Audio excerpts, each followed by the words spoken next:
Stefano itavayo fata umugozi bayara biteguye byose ntabwo yarara mu nzu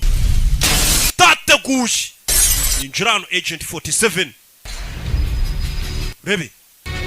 yipowe yadahubuka sasa ikintu gitangaje buri abavuze mutumvishe ngo president ubwe Berikofu yabarashe ngo ni nawe wari watanze akazi ngo baze kumurasa ni nkuko Roki yatanga akazi timuze kundasa ndabandi hano none ni na muzima bishoboka bite ahita hano muri hoteli muri za barafa ajya caka ikoresha bo aba yarahatsimbye utuntu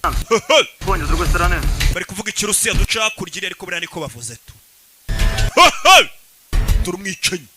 burya afatamo imbunda dore burya atambuka ntabwo uhubuka tuje cyane ushinzwe umutekano baje Interpol nayo yivanzemo